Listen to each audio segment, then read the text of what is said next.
Greetings, this is Soul, y'all, with Soul Authentics. I am on my way to my next destination. I had something that I wanted to share with you. I spoke with a king the other day, and we had a conversation about money. And I told this brother, I said, you know what's interesting? Every time I talk to you, that's all you talk about. That's all you got to say is about money. That's all you talk about. I find it interesting. He said, man, money is like oxygen. Money is everything. Oh, I said, please don't say that money. Say that one time, don't say that no more. I said, just not around me, because I don't know what's going to come out the sky. Don't say that around me. And so he said, so, you know, what you think about it? You know, so we started this conversation in a very healthy way. I love having a conversation with people when they ask me, what do I think? It allows me the opportunity to just share my knowledge, the wisdom that God gave me. That's it. And so we began to talk, and I found it very interesting. I said, you know, when you don't have money, that's all you focus on. Get me? I said, but at the lowest point of your life, a lot of times when you don't have money, that's when you find joy. Okay? Now let me go, you know, just stay with me. Because basically when you don't have money, you can't buy all of the fancy things. You can't have all of the things that you want. You have to take the things you can afford. Okay? And so at the end of the day, sometimes God will remove all of these things from you so you can begin to realize really and truly all you have is yourself. But you don't know that until the money's gone, until the things are gone, until God takes all these things away from you.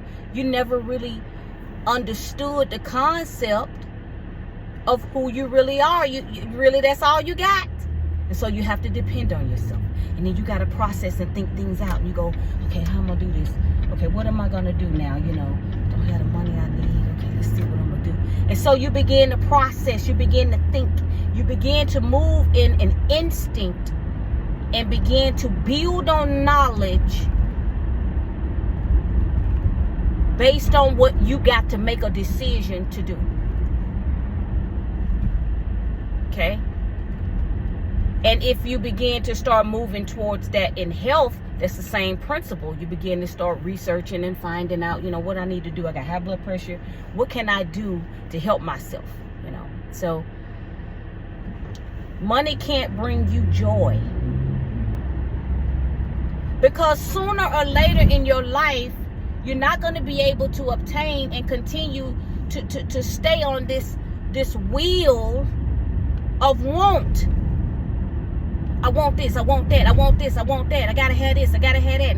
And to the point where you just won't have joy. All you have is want, desire, longing. And you can never satisfy that quench, that thirst. Baby, when you got peace, when you got joy, only God can give it to you. But when you have joy and peace, you can sit on the porch and rock in a rocking chair without not a penny to your name. You can smile and you can laugh at the squirrels, and you can look in the sky and understand it. And you can look at the trees and say, you and I are one. And you'll understand the oneness and to understand the joy. And you'll just be happy sitting on the porch with your tea. Whatever you want to drink. Joy is a gift from God. Only He can give it to you, and He can take it away. And so it's about balance, y'all. So stop and look in the mirror and say to yourself, I love you. I love you, and I love the God in me. That's your start. That's the beginning to finding joy and peace. Don't get it twisted now.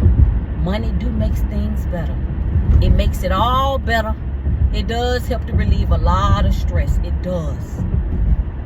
But don't go with the money in your pocket without joy in your heart. It's a soul, y'all.